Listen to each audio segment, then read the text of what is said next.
It is 2:47 in the morning in Tehran. Inside a hardened command facility buried beneath the Alborz mountain range, a senior Revolutionary Guard commander reads a signal intercept that has just come in from a listening post near the Strait of Hormuz. 40 nautical miles to the south, a U.S. Navy carrier strike group, led by the USS Harry S. Truman, is holding a position it has not held since 2019. 2 FA-18 Super Hornets are orbiting at altitude. The strait, 21 miles wide at its narrowest choke point, is lit by the glow of tanker running lights. 20% of the world's daily oil supply is moving through that corridor right now, and someone in that underground room is deciding how to respond. Here is what the mainstream media is not telling you. Iran did not just issue a warning. Iran issued a red line declaration, a specific, documented threshold statement delivered through 3 simultaneous channels: a formal statement from the Islamic Revolutionary Guard Corps Navy, a parliamentary address broadcast on state television, and a back-channel message delivered through Omani intermediaries to the U.S. State Department. That triple-channel delivery is not rhetoric. In the operational language of Iranian strategic doctrine, it is a signaling protocol reserved for moments when the leadership believes a military confrontation is not hypothetical. It is reserved for moments when they believe it is close. What crosses that line? What happens if it is crossed? And who, beyond Iran and the United States, has the most to lose? By the end of this video, you will understand exactly 3 things. First, what Iran's warning actually says beneath the diplomatic language, and why its structure is unlike anything issued in the past decade. Second, how a confrontation in the Strait of Hormuz would cascade, within 72 hours, into an energy shock felt in Tokyo, Mumbai, Seoul, and the grocery store in your city. And third, the 3 scenarios that strategic analysts are currently modeling, including the one that no government will name publicly, but that every serious defense planner is quietly wargaming. Stay with me. Because what is unfolding in the Persian Gulf right now is not a news cycle. It is a structural shift. And you deserve to understand what that actually means. To understand what just happened, you have to go back to January 3rd, 2020. That was the morning a U.S. MQ-9 Reaper drone struck a convoy near Baghdad International Airport and killed General Qasem Soleimani, the commander of Iran's Quds Force, the man who had spent 2 decades building Tehran's network of proxy militias from Lebanon to Yemen to Iraq. The killing was an American strategic decision made at the highest level. And Iran's response, a ballistic missile barrage on the Ain al-Assad air base in Iraq on January 8, 2020, established a new precedent in the region. Iran would respond to direct American lethal action against its leadership with direct conventional military force, not just proxy harassment. That was the first threshold. For the next 4 years, a fragile and largely unacknowledged deterrence managed the space between the 2 powers. Iran accelerated its nuclear enrichment program, reaching 60% enriched uranium by mid-2023, a level that has no civilian application. The U.S. reinforced its Gulf posture, adding B-52 bomber deployments and additional naval assets to CENTCOM. But neither side crossed into direct state-on-state combat. The Houthis in Yemen attacked commercial shipping. Iran-backed groups in Iraq launched drones at U.S. bases. The U.S. struck back at proxy targets. It was a managed, grinding confrontation, contained, costly, but controlled. Then came the events of late 2024 and early 2025 that broke that management framework entirely. In October 2024, the Israeli military conducted a series of deep strikes inside Iran's territory, targeting air defense radar installations and what Israeli intelligence described as components of Iran's missile production infrastructure near Isfahan. Iran's own air defenses, including its Russian-supplied S-300 systems, failed to intercept a significant portion of the incoming munitions. That failure was not just a military embarrassment, it was a strategic revelation. It showed the world, and showed Iran's own leadership, that the country's air defense umbrella had critical gaps that could be exploited. Iran's Supreme Leader Ali Khamenei, speaking on November 4th, 2024, the anniversary of the 1979 U.S. Embassy seizure, delivered a speech that was carefully parsed by every intelligence service in the region. He stated in a direct translation from the official IRNA transcript that any power which believes it can strike Iranian soil without bearing an existential response is suffering from a strategic delusion. The phrase existential response had not appeared in official Iranian state communications in this context before. Analysts flagged it at the time. Most mainstream coverage did not. Then, in February 2025, nuclear talks in Geneva, the 4th attempt to revive a framework agreement following the collapse of the 2015 JCPOA, broke down completely. The sticking point was Iran's insistence on maintaining its enrichment infrastructure intact, combined with a demand for sanctions relief that the U.S. negotiating team had no political authority to offer. The talks did not pause. They ended. The State Department spokesperson described them as at an impasse. The Iranian Foreign Ministry described them as dead. Between February and March 2025, Iran's uranium enrichment rate, according to the International Atomic Energy Agency's quarterly report, increased to a pace that would allow sufficient weapons-grade material for one nuclear device within approximately 3 months, given continued technical progress. That report was published, it was covered, and then it was largely set aside by a news cycle that moved on. The warning that Iran issued in the days that followed was not issued in a vacuum. It was issued by a state that had absorbed an Israeli strike on its territory, watched its nuclear diplomacy collapse, assessed that its air defenses have documented weaknesses, and concluded, rightly or wrongly, that a preemptive American military strike on its nuclear facilities may now be more likely than at any point since 2012. That is the context. That is why the warning sounds different this time. Because for Tehran, it is not a warning born of confidence. It is a warning born of a calculation that if they do not establish a credible deterrence threshold now, they may not have the opportunity to do so later. Let us now examine what Iran actually has, and what it has demonstrated it is willing to use.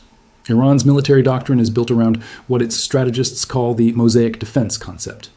Rather than relying on a single conventional force capable of defeating the U.S. military in a symmetric engagement, which is not possible, Iran has constructed a layered, asymmetric capability designed to impose unbearable costs on any attacker. That doctrine has 3 primary components: ballistic and cruise missiles, maritime denial in the Persian Gulf and Strait of Hormuz, and proxy network activation across the region. Start with the missiles. Iran's current ballistic missile inventory includes the Shahab-3, with a range of approximately 1,300 kilometers, the Ahmad, a precision-guided variant with a circular error probable of around 500 meters, and most significantly, the Fateh-1, a hypersonic glide vehicle that Iran publicly tested in June 2023, claiming a range of 1,400 kilometers and a terminal velocity of Mach 13 to 15. The Fateh-1 is Iran's answer to the fundamental problem of missile defense. Standard interceptors, including Israel's Arrow 3 and the U.S. Navy's SM-3 Block 2IA, are designed to intercept ballistic trajectories. A hypersonic glide vehicle does not follow a ballistic arc. It maneuvers. It changes altitude. It denies the interceptor a predictable intercept point. Here is something that no Western missile defense analyst had anticipated in modern history at the scale now present.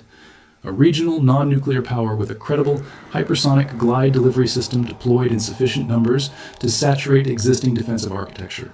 That threshold has now been crossed. In the maritime domain, Iran's doctrine centers on what the IRGC Navy calls swarm operations.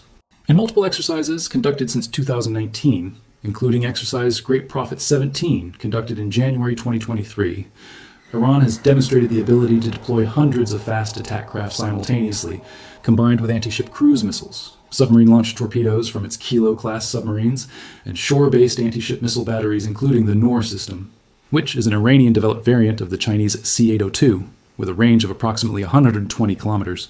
The strategic logic is this: you do not need to sink a U.S. carrier. You need to make operating in the Gulf costly enough and unpredictable enough that the commercial shipping industry reprices the risk. Oil prices go up. In April 2024, Iran demonstrated a new dimension of this capability when it launched a coordinated strike against Israel using over 300 drones and missiles simultaneously. A swarm-scale attack involving Shahed 136 loitering munitions, Ahmad ballistic missiles, and cruise missiles launched from Iranian territory. The attack was largely intercepted by a coalition of Israel, the United States, the United Kingdom, Jordan, and Saudi Arabia. But here is what military strategists are saying. The attack was not primarily designed to penetrate Israeli defenses. It was designed to map them, to identify the saturation threshold where layered defense begins to fail. The IRGC collected real-time data on response times, intercept ratios, and coverage gaps during a live engagement. That data is now informing their doctrine. What this reveals about capability gaps is significant. U.S. and Israeli planners now know a sustained Iranian barrage could exceed current intercept capacity.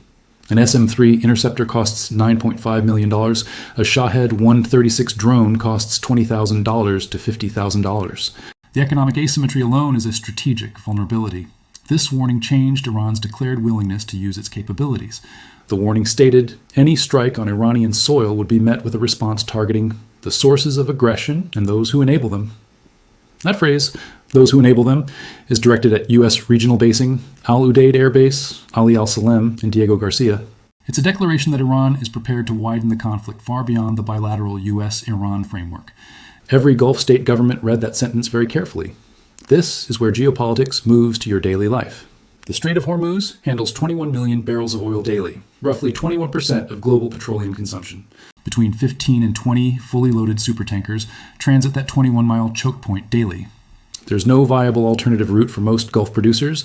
Saudi Arabia's pipeline can only partially reroute crude. If the strait closes, even partially for a week, the global oil market enters a supply shock. Strategic petroleum reserves are not sized to absorb this at current drawdown rates. The market reaction to Iran's warning was visible. Brent crude moved from $74 to $81 per barrel in 48 hours. That's a 9.4% move in 2 trading sessions. Options markets showed a spike in call options at $100 and $110. Institutional traders are paying real money to hedge against oil above $100 per barrel. That is risk management. Oil price rises feed directly into jet fuel costs, then into airline ticket prices within 6 to 8 weeks. They feed into diesel costs, increasing the cost of every container shipped by truck. They feed into fertilizer costs. Natural gas, priced with oil, is the primary input for nitrogen fertilizer. A sustained 20% energy price increase translates to a 12 to 18% fertilizer cost increase within one agricultural cycle. Countries most exposed by reserve days have the least strategic flexibility. Japan holds 237 days of reserves, South Korea 106 days, India 67 days, and China 90 to 100 days. Pakistan, Bangladesh, Sri Lanka, and several sub-Saharan African economies hold fewer than 15 days of strategic oil cover. A sustained strait closure creates humanitarian triage situations in economies already operating at the margin. This is not abstract economics. It's a direct line from the Strait of Hormuz to the price of bread in Karachi, to the cost of electricity in Manila, to the diesel surcharge on pharmaceutical supplies crossing Southeast Asia. The Baltic Exchange Dirty Tanker Index spiked 34% in 10 days after Iran's April 2024 missile barrage. War risk insurance premiums for vessels transiting the Gulf of Oman increased by 0.3 to 0.5% of vessel value.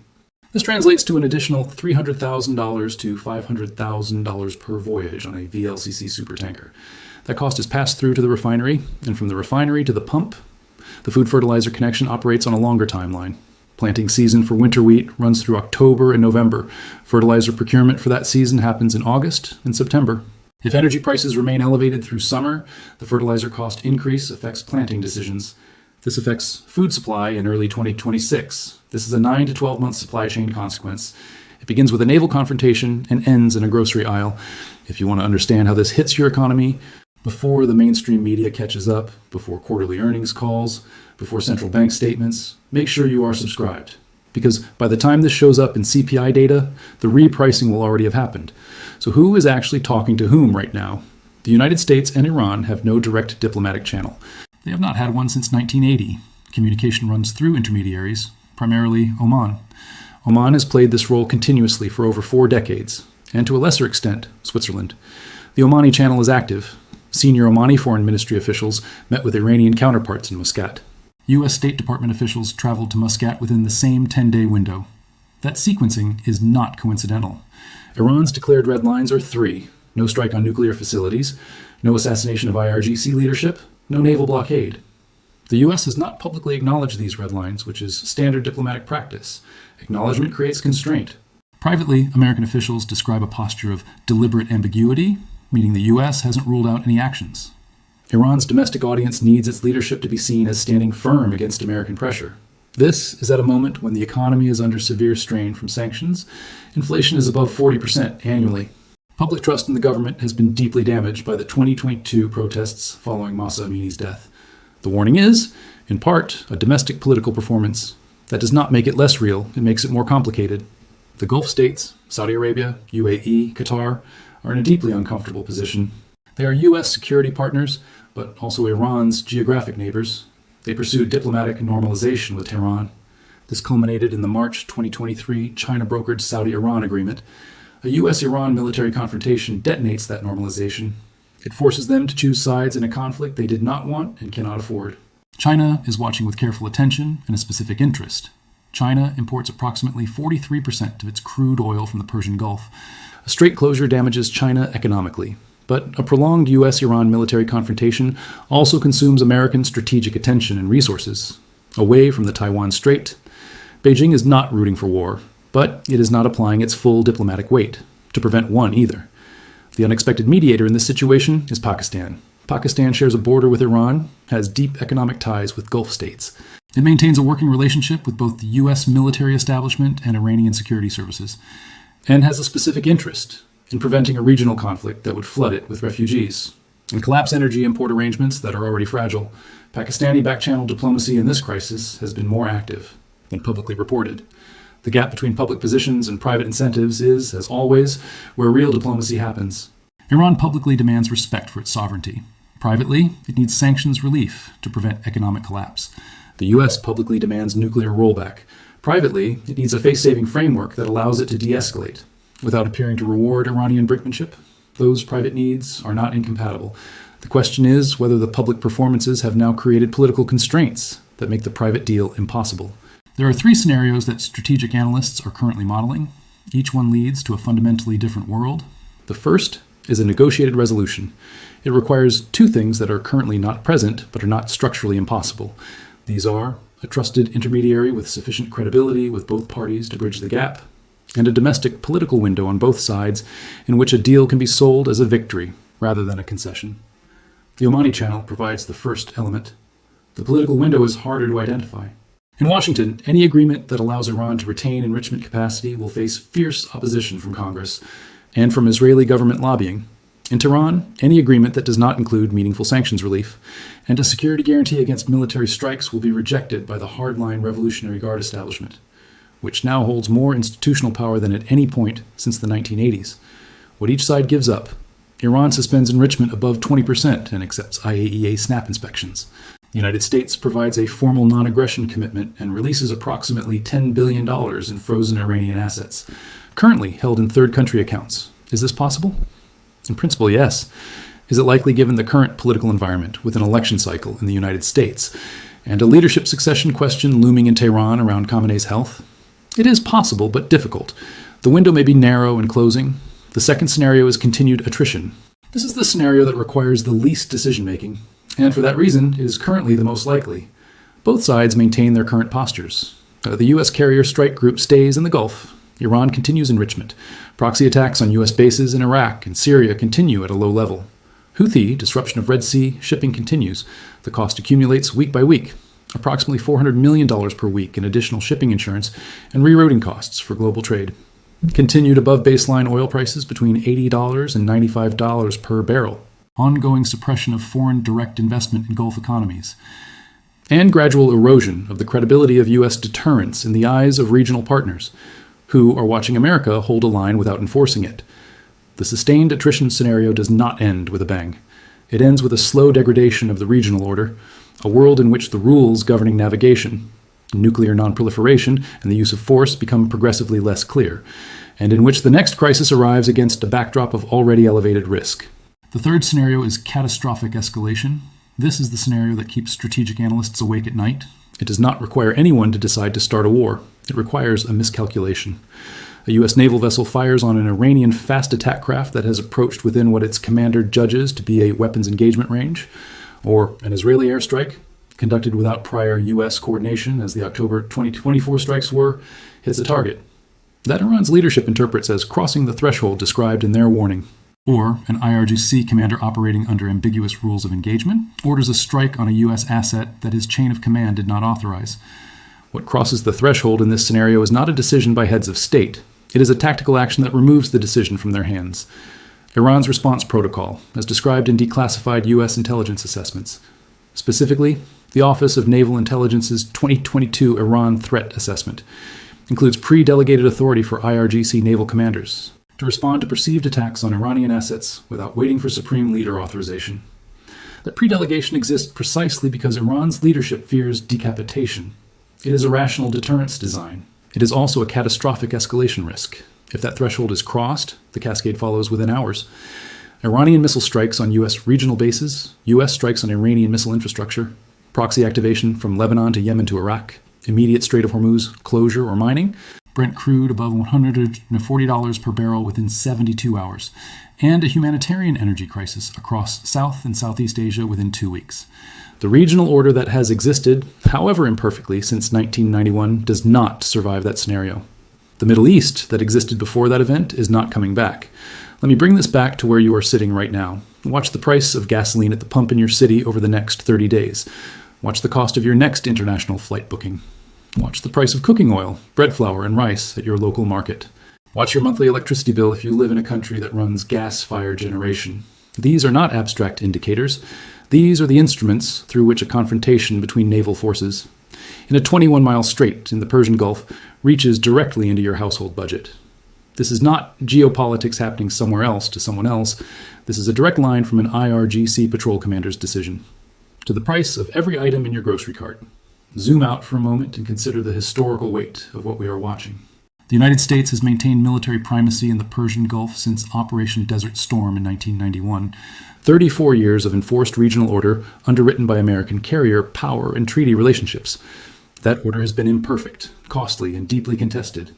But it has been the framework within which global energy markets have priced risk. What Iran's warning represents, whatever its immediate diplomatic resolution, is a sustained challenge to that framework.